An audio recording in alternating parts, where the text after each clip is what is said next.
j'espère que vous allez bien. Aujourd'hui on se retrouve pour une nouvelle vidéo et j'ai trop hâte de vous la faire et de vous présenter la magnifique voiture qu'il y a juste derrière moi, puisqu'il s'agit de la Golf 2 GTI 1991 et j'ai hâte de vous faire un petit tour de la voiture puisque j'avais la Golf 7 GTI, donc là d'avoir sa grand-mère, même son arrière-grand-mère, ça me fait extrêmement plaisir. J'ai hâte de vous montrer. Et je tenais à préciser aussi que regardez ce que j'ai là, parce que en même temps vous m'avez tous fait la même réflexion.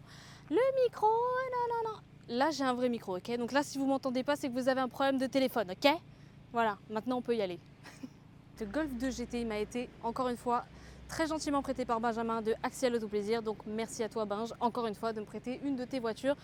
Et sans nul doute, l'une de ta collection étant la plus belle, ou l'une des plus belles certainement, puisque, bon, je ne le dirai pas parce que je ne vais pas spoiler, mais Benjamin est un fan de golf. Donc ça vous laisse présager l'avenir en tout cas. On parlait un petit peu de l'historique de cette voiture, puisque comme vous le savez, c'est la deuxième génération des Golf, lancée en 1984 par Volkswagen, qui succède à la Golf 1 GTI, la fameuse Golf GTI qui a défini le concept de la hot hatch, autrement dit en français, compacte sportive. Alors en termes d'esthétique sur cette Golf deuxième génération, donc deuxième GTI, on retrouve évidemment le caractère ultra anguleux de la Golf précédente, avec donc du coup cette forme vraiment cubique. Comme vous pouvez le voir, on retrouve également les pare-chocs ultra proéminents ainsi que les élargisseurs d'ailes.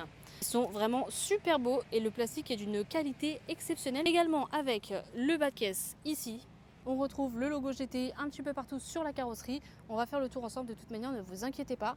Ensuite, on a cette magnifique ligne qui garde de l'avant à l'arrière, donc de l'aile au feu, même d'ailleurs du feu jusqu'au feu arrière, cette magnifique ligne. Il faut vraiment que je parle d'une petite parenthèse parce que ces jantes BBS, qui ne sont pas d'origine d'ailleurs, sont vraiment sublimissimes sur cette voiture. Jantes BBS en 14 pouces et elles sont splendides. Bon, un peu sales, mais splendides. Regardez-moi ça un petit peu comme c'est beau. Je disais, cette voiture est extrêmement carrée dans ses lignes. Regardez comme c'est vraiment cubique. On a ici un petit béquet. Et oui, c'est vrai qu'on ne le voit pas beaucoup, mais il est là. Il y a un petit béquet juste là. Avec donc au niveau de la ligne une double sortie qui fait un joli bruit, je dois dire. Même si ça reste un atmosphérique, c'est très sympathique. Avec évidemment le logo GTI juste là. C'est vrai que cette voiture elle a été badgée un petit peu partout du logo GTI, il fallait vraiment qu'on se doute que c'était une GTI quoi. Le capot ce qu'on retrouve c'est un moteur 1,8 litre atmosphérique de 112 chevaux, 8 soupapes. Il a existé en deux versions, donc le 1,8 litre comme celui-ci, le... Bonjour. Ah ben celle-là en plus elle est neuve. Bah elle est neuve, il a tout refait dessus le propriétaire, donc il a refait les jantes, la mécanique, la carrosserie, il a tout refait. Elle n'a pas énorme, 134 000 km, ça va. En belle auto, félicitations. Merci beaucoup, c'est gentil. J'adore, les gens, ils sont vraiment passionnés, c'est fou, j'adore, mais à chaque fois que je fais une vidéo, il y a toujours des gens qui sont cool comme ça. Et on va reprendre. Sous le capot, il s'agit du 1,8 litre atmosphérique de 112 chevaux. Là-dessus, elle a eu droit à deux versions, deux 1,8 litre, un 1,8 litre 6 soupapes, ainsi que la version 16S, donc 16 soupapes. Et je tiens à souligner pour tous les puristes et tous les connaisseurs, que celui-ci, c'est l'ancêtre de ma voiture. Enfin, du moins le moteur. C'est l'ancêtre de la mienne. Mais c'est génial. Moi, je trouve ça trop bien. Alors les gars, à l'intérieur, je dois vous dire qu'il est splendide parce que j'adore. En plus, ça sent la vieille voiture. Je ne sais pas si vous avez l'odeur en nez. Et je trouve ça génial. Ça sent la vieille voiture, la vraie caisse, quoi. Donc, on retrouve un superbe volant 4 branches avec donc les commodos classiques, la mythique balle de golf. Et ouais, les gars. Tada! C'est beau, hein? Au niveau de l'instrumentation, on a absolument tout ce qu'il faut. Contour, vitesse, on a donc tout ce qui est témoin lumineux, on a le temps de chauffe. Et oui, il y a un mano pour le temps de chauffe. Ah, par contre aussi, elle a le toit ouvrant, les gars. En manuel. Attendez, il faut que je vous montre ça de plus près. Voilà, nous y sommes. On va ouvrir le toit ouvrant. Allez, un peu d'ASMR. Et on ouvre. En plus, je veux pas faire la chiante, mais quand même, à chaque fois que je vous fais une vidéo, il fait beau. Alors, est-ce qu'on est paré au démarrage? Voilà, allez. Petit toit ouvrant, soleil, lunettes qui se coincent dans les cheveux. Voilà. Allez, on y va. Oula.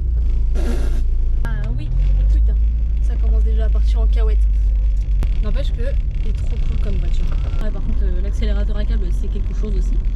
Ah là là, c'est très rustique, j'aime beaucoup. Ah, je repars en deux, c'est quand même coupleux du coup. Pas mal. Oh bah tiens, il y a une petite Mustang là, dis donc. Coucou. D'ailleurs, cette petite voiture là, je me suis renseignée pour en acheter une du coup. En termes de prix, bah, je pensais que ça valait plus cher que ça. Non pas que ça vaut pas cher, je pensais que ça valait beaucoup plus cher. On tourne autour des 10-15 000 quoi, grosso modo, pour un modèle vraiment propre. C'est pas mal hein, franchement. Mais ça c'est génial, j'adore, ça c'est trop bien ça. Oh, elle tourne au moins, c'est trop bien. Vache qu'elle tourne comme une horloge. Hein. Je fais la meuf à la bonne école parce que du coup il y a des flics et que comme ce n'est pas ma voiture, je préfère m'assagir.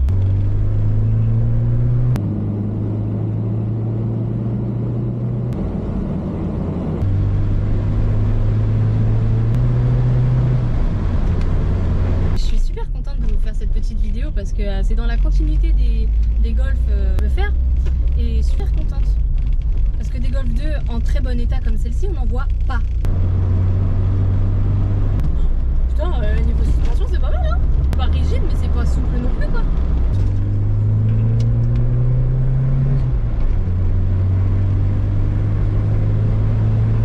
Bon, après, c'est un atmo, hein, faut pas trop en demander, mais ça marche quand même vachement bien.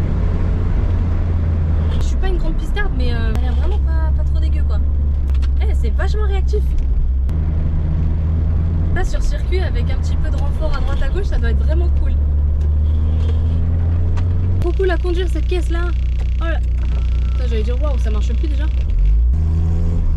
Ah, vous entendez? C'est passé. Mais en termes de dimension, la voiture, c'est vrai que ça je voulais pas préciser non plus. En termes de dimension, la voiture elle a été rallongée par rapport à la Golf 1. C'était une histoire de stabilité pour tout ce qui était piste, etc. Ou même en règle générale pour la stabilité de la voiture. Ils ont rallongé de je ne sais plus combien de centimètres, mais la voiture est plus large et plus longue. Oui, effectivement, il y a eu quelques modifications au niveau du châssis sur cette Golf 2, puisqu'à l'arrière, on retrouve un essieu semi-rigide. Donc, contrairement à la Golf 1 qui n'était pas équipée de celui-ci, pour avoir quelque chose de plus stable en virage. À l'avant, on va retrouver une meilleure stabilité puisqu'elle est montée sur une suspension avant McPherson. Et tout ça pour une meilleure rigidité de la voiture. On fait d'une boîte à 5 rapports hein, quand même, bien. Petit détail de la balle de golf, moi j'adore. Hein, n'empêche ça a été un élément de la Golf intemporel puisque dans toutes les Golf, cette fameuse balle de golf y était. Voiture qui est vachement prisée des collectionneurs puisque on est sur une Golf 2, on n'en trouve plus nulle part, en tout cas en bon état, comme celle-ci. Et bon, généralement la plus recherchée c'est le 1 litre 8 16S. Bon, celle-ci c'est le 8, mais il n'empêche que ça reste un véhicule à collectionner et vraiment dans l'état qu'elle est, il a une chance inouïe. Alors par contre, il y a un truc qui me fait trop rire dans cette voiture, métro central. Tu accélères ou en sous-régime, vibre tellement que tu vois pas derrière. Pour comparer du coup avec la 205, rien à voir. Rien à voir. Ça c'est 10 fois mieux. Vu que cette Golf GTI est juste incroyablement belle, dites-moi, quelle est votre génération préférée dans toutes les Golf GTI? De la 1 à la 7. Moi personnellement, alors j'ai essayé, donc celle-ci, une Golf 2, j'ai essayé la Golf 7 du coup, vu que c'était la mienne. J'ai essayé, bon c'est pas vraiment la même chose, mais c'était une Golf 5R32. Enfin c'est même carrément pas du tout la même chose. Et c'est Golf 4 GTI je crois. Oui, Golf 4 GTI, donc avec le même moteur que la mienne. Golf 4 GTI en 150 et c'est tout. Jusqu'ici, je dois avouer, la Golf 7 c'est bien, trop récent pour moi. Là, jusqu'ici, si je dois choisir vraiment, ça sera celle-ci. Parce que celle-ci, on est vraiment dans le côté historique un peu de la voiture. Enfin, j'ai rien à dire, clairement, elle est vraiment superbe. Moi, personnellement, j'adore. Voilà les amis, la vidéo elle est terminée. J'espère que ça vous aura plu, que vous avez apprécié cette Golf autant que moi. Je vous laisse commenter, partager, liker et vous abonner pour des prochaines vidéos. Et d'ailleurs, ce sera peut-être pas la seule Golf que je vais faire, à voir. En tout cas, la suite au prochain numéro et je vous souhaite une bonne journée. Bisous bisous.